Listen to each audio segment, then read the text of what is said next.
देखिए तैयारी करने के लिए सबसे पहले आपके पास क्या होना चाहिए, सबसे पहले आपके पास होना चाहिए कि आपका सिलेबस क्या है। ये यहाँ पे डिस्काउंट से क्वेश्चन आया, सक्सेसिव डिस्काउंट का क्वेश्चन है। ये यहाँ पे डिस्काउंट से क्वेश्चन आया, सक्सेसिव डिस्काउंट का क्वेश्चन है। सिनोनिम इंटोनिम का क्वेश्चन आता है, एक्टिव पैसिव नहीं देखा गया है। तैयारी करना है तो अभी से आप समय दीजिए, अभी से आप टेक और नॉन टेक दोनों को साथ में लेकर चलिए। DSSB जेई की 300 से ज्यादा वैकेंसीज आ चुकी हैं एई और जेई की 2026 के लिए।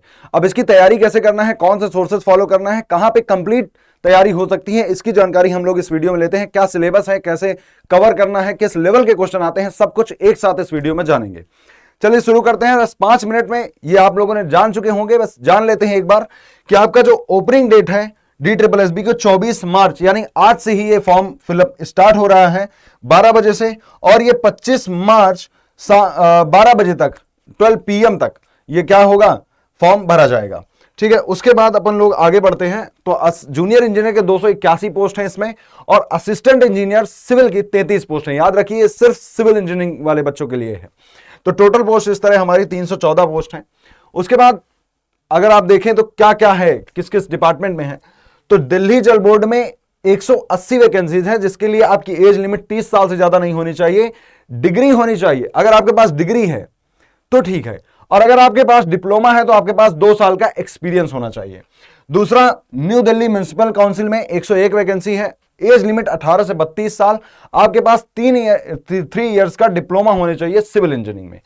फिर उसके बाद आपके पास असिस्टेंट इंजीनियर की जो वैकेंसी है वो दिल्ली जल बोर्ड में 32 वैकेंसी है, एज लिमिट 30 साल है, और डिग्री होनी चाहिए सिविल में। दूसरा, दिल्ली एग्रीकल्चर मार्केटिंग बोर्ड में 1 वैकेंसी है, 32 साल, और आपके पास डिग्री होनी चाहिए। ये आपके पास वैकेंसी का डिटेल हो गया।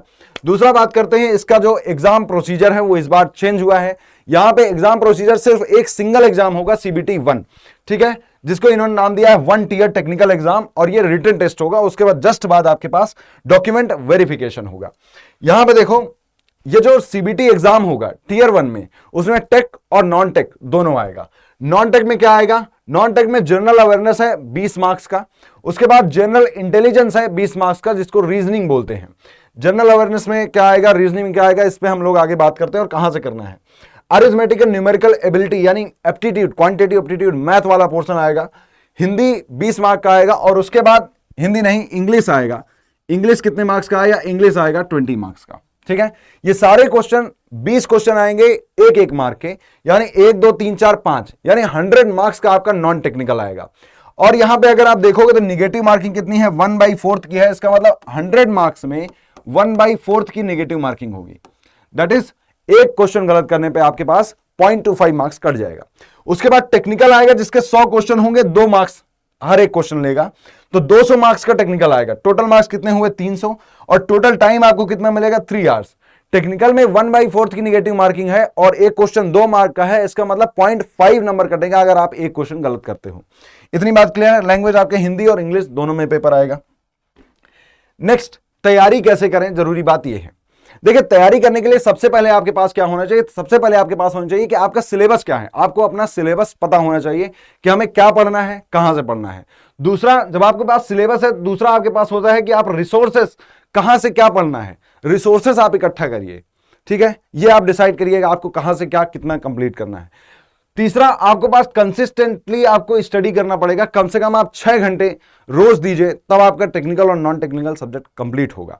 देन क्वेश्चन जो आए हुए हैं, जो उस लेवल के क्वेश्चन है, AJE के क्वेश्चन है, उनको आपको लगाना चाहिए। एंड आप डेली प्रैक्टिस क्वेश्चन करिए, प्लस साथ में मॉक टेस्ट, वीकली आप मॉक टेस्ट भी दीजिए, तब जाके आपका एग्जाम क्लियर होगा, तब जाके आपकी अच्छी प्रैक्टिस होगी, आपकी स्पीड एंड एक्यूरेसी आएगी मॉक टेस्ट की मदद से। उसके बाद देखिए अगला है कि जब हमारा सिलेबस हमने पढ़ा, तो सबसे पहले हम लोग डिस्कस करते हैं अपने नॉन टेक वाले सिलेबस को, कैसे पढ़ना है और कितना आता है। देखिए नॉन टेक में जो जो क्वेश्चन आपके आए हैं वो कोडिंग डिकोडिंग से क्वेश्चन आते हैं, लेटर और नंबर सीरीज से क्वेश्चन आते हैं, missing term, classification, analogy, direction, distance and direction वाला test, ranking test, alphabet test, blood relation, paper folding, clock calendar, Venn diagram, syllogism, paper counting, embedded figure और paper cutting. ये सारे जो topics हैं इनमें से ही आपके क्वेश्चन आते हैं। इनके मैं आपको क्वेश्चन दिखा देता हूं।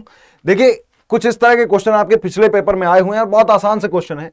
ये देखिए सिंपल आपके पास एनालॉजी से क्वेश्चन है, इसको एनालॉजी के उसमें रखा जाता है, एनालॉजी से क्वेश्चन आपने कोडिंग डिकोडिंग पढ़ा है तो आ जाएगा। उसके बाद नंबर सीरीज से आसान सा क्वेश्चन यहां पे आया है, आप देख लो कि किस लेवल के क्वेश्चन आते हैं। ये आपको दिख रहा होगा रैंकिंग टेस्ट से क्वेश्चन आया है, बहुत आसान सा एक एक लाइन के क्वेश्चन आते हैं। ये सिलोगिज्म से क्वेश्चन आया है, सबसे आसान क्वेश्चन, आसान से क्वेश्चन आते हैं इसमें से। दूसरा अपने पास एप्टीट्यूड है। अब एप्टीट्यूड बहुत बड़ा है, एप्टीट्यूड बहुत बड़ा है, बहुत कुछ सीखना आपको पड़ता है। लेकिन देखिए यहाँ पे नंबर सिस्टम होता है, बॉड मास से क्वेश्चन आता है, decimal, fraction, LCM, HCF, ratio, proportion, percentage, mensuration, time work, time and distance, simple interest, compound interest, profit loss, algebra, geometry and trigonometry. यहां पर ज्यादातर क्वेश्चन आपको अरिथमेटिक वाले पार्ट से मिले हैं, यानी अलजेब्रा, ट्रिग्नोमेट्री और ज्योमेट्री अगर आप नहीं भी पढ़ोगे तो भी आपका काम चल जाएगा अगर आपको कॉमन एप्टीट्यूड, नॉर्मल एप्टीट्यूड आता है। इसमें किस तरह के क्वेश्चन आए हैं देखिए, ये यहां पे डिस्काउंट से क्वेश्चन आया है, सक्सेसिव डिस्काउंट का क्वेश्चन है। उसके बाद सिंपल इंटरेस्ट और कंपाउंड इंटरेस्ट के डिफरेंस पे क्वेश्चन आया है। स्टैंडर्ड क्वेश्चन आते हैं, आसान से क्वेश्चन आते हैं। दूसरा 41 ऑड नेचुरल नंबर के एवरेज से क्वेश्चन आया है। देन सॉलिड क्यूब, ये क्यूब से आया है एडवांस वाले पोर्शन से, ठीक है, लेकिन ज्यादा क्वेश्चन आपको अरिथमेटिक वाले पोर्शन से दिखते हैं।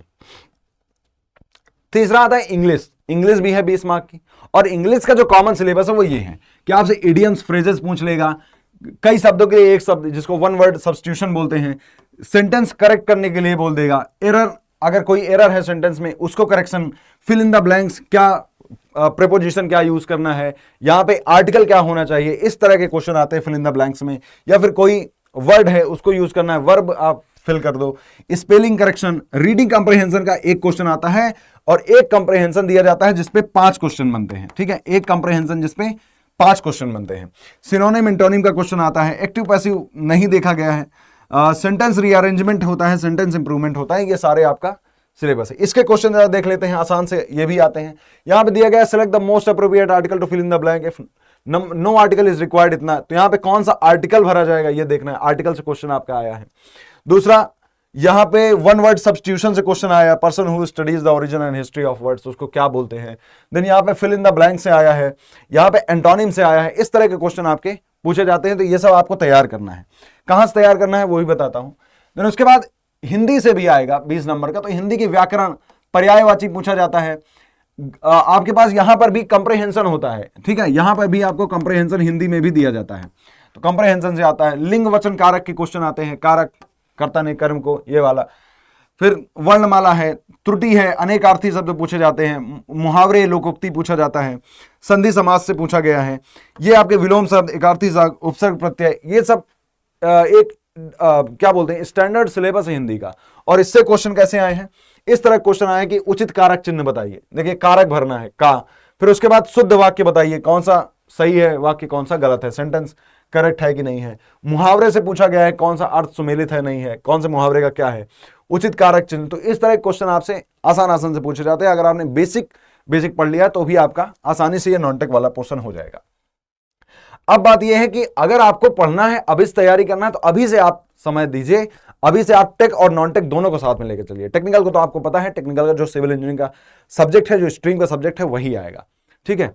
उसके बाद पीवाईक्यूज बहुत इंपॉर्टेंट है, तो आप पीवाईक्यूज जो हैं आसपास के, अब आपको DSSB के इतने ज्यादा पीवाईक्यूज नहीं मिलेंगे, आप क्या करो, आसपास के जो पेपर हैं, है ना, जैसे SSC के क्वेश्चन में आते हैं, SSC में जिनमें हिंदी आती है उनके आप उठा के क्वेश्चन कर लो, वहीं से आपका बेसिक बन जाएगा, वहीं से वन लाइनर क्वेश्चन आपसे पूछ लिए जाएंगे। उसके बाद क्या है, डेली आपको रिवीजन करना है, जो आप पढ़ो उसको डेली रिवाइज करो। आज आप अगर उसको पढ़ रहे हो तो उसको दूसरे दिन लेक्चर शुरू करने से पहले, दूसरे दिन पढ़ने से पहले आप 10 मिनट समय दो और उसको जरूर पढ़ लो। देन मॉक टेस्ट बहुत ज्यादा जरूरी है। मॉक टेस्ट ज्यादा एनालिसिस कैसे करते हैं, एनालिसिस करना भी बहुत ज्यादा जरूरी है। अब इसके लिए आप बुक्स, स्टैंडर्ड बुक्स ले सकते हो, ठीक है, स्टैंडर्ड बुक्स ले सकते हो, स्टैंडर्ड बुक्स ले सकते हो, आप पढ़ सकते हो सिंपली। या फिर लेक्चर्स हैं, लेक्चर्स कैसे, आप सिंपली अगर आपको रीजनिंग सीखना है, रीजनिंग आपने पढ़ी हुई है, आपको प्रैक्टिस करना है, तो 11 AM पे मेरी क्लास होती है रीजनिंग की। आप डेली आके 11 AM पे इसी चैनल पे, अगर आप इस चैनल पे नए हो तो आप सब्सक्राइब कर लो, बेल नोटिफिकेशन ऑन कर लो। इसी चैनल पे 11 AM पे डेली रीजनिंग की क्लास होती है, मंडे से वेडनेसडे। और उसके बाद 11 AM पे ही मैथ की क्लास होती है, यानी क्वांटिटेटिव एप्टीट्यूड की होती है, मेरी ही क्लास होती है थर्सडे, फ्राइडे और सैटरडे, ठीक है। 3 दिन रीजनिंग हम लोग करते हैं और 3 दिन हम लोग मैथ करते हैं। देन उसके बाद करंट करंट अफेयर से भी बहुत आसान से क्वेश्चन पूछेगा। आपने अगर आपने एसएससी की तैयारी की है, एसएससी के लिए आप पढ़ रहे हैं, तो आपसे आसानी से बनेंगे करंट अफेयर, आप उनको पढ़ लीजिए। करंट अफेयर में क्या आता है, हिस्ट्री, पॉलिटी, ज्योग्राफी, है ना, इकोनॉमी से क्वेश्चन पूछा गया है, या आप क्वेश्चन पेपर एनालाइज करो, आप क्वेश्चन पेपर एनालाइज कर लो, तो आपको बहुत ज्यादा पता चल जाएगा क्या पढ़ना है, कैसे पढ़ना है। अब रीजनिंग मैथ हो गया, उसके बाद आता है इंग्लिश और हिंदी। देखो हिंदी के लिए आप कोई एक स्टैंडर्ड बुक ले लो, ठीक है, हिंदी के लिए आप स्टैंडर्ड बुक ले लो, या कोई लेक्चर जो आपको सुटेबल लगे आप फॉलो कर सकते हो। इंग्लिश के लिए आप ले सकते हो।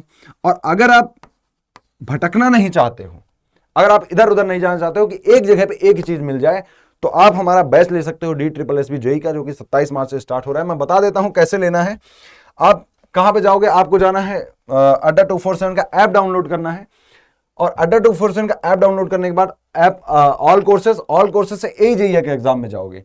फिर आपके पास सिविल इंजीनियरिंग वाली ब्रांच है, तो सिविल इंजीनियरिंग में आप देखोगे ये यहाँ पे है DSSB जेईई और एई। यहां पे आप क्लिक करोगे तो आपको ये निश्चय बैच मिलेगा, जो कि 27 फरवरी से स्टार्ट हो रहा है। 8 से 11 AM क्लासेस होंगी। इंग्लिश बैच होगा, इंग्लिश हिंदी दोनों पढ़ाया जाएगा, नाम है निश्चय बैच। इसको आप ले सकते हो। इसको लेने के लिए आप बाई नाउ पे जाओ, और बाई नाउ पे अभी नहीं आपको खरीदना है, आपको कूपन कोड यूज करना है, जो कि आपको स्क्रीन पे नीचे दिख रहा होगा, Y1023। क्या यूज करना है, Y1023। तो Y1023 इसको आप अप्लाई कर दो। इसको आप अप्लाई करोगे तो इस समय आपको 1839 में मिल जाएगा। अब आप चाहते हो कि इसके साथ साथ मैं बाकी सारे एग्जाम्स की भी तैयारी कर लूं, बाकी सारे एग्जाम्स की भी आप तैयारी करना चाहते हैं, तो आप ले सकते हो इंजीनियरिंग महापैक। ठीक है, उसमें क्या होता है, सारे बैचेस का एक्सेस मिल जाता है। आप इंजीनियरिंग महापैक पे जाओगे, और सिविल इंजीनियरिंग महापैक में आप RRB JEE, SSC JEE, DSSB JEE सबका एक्सेस मिल जाएगा, सारे बैच का एक साथ आपको एक्सेस मिल जाएगा। सिंपली आपको फिर से बाई नाउ पे जाना है, और आपको कूपन कोड यूज करना है Y1023। ठीक है, Y1023। तो आप इसको यहां से जाओगे और Y1023 अप्लाई करोगे, Y1023। ठीक है, इसको आप अप्लाई करोगे तो इस समय ये आपको 2759 में मिल जाएगा, और आप लोग इसको बाय कर सकते हो। इसके बाद आपका कोई भी क्वेश्चन है, कोई भी डाउट है रिगार्डिंग एनी कोई भी वैकेंसी या किसी तरह का कोई भी डाउट है, तो आप क्या कर सकते हो, आप कमेंट सेक्शन में बता सकते हो। और अगर ये जानकारी आपको पसंद आई हो, वीडियो पसंद आया हो, तो वीडियो को लाइक जरूर करें। कोई भी आपका डाउट है तो कमेंट सेक्शन में आप बता सकते हैं। Thank you.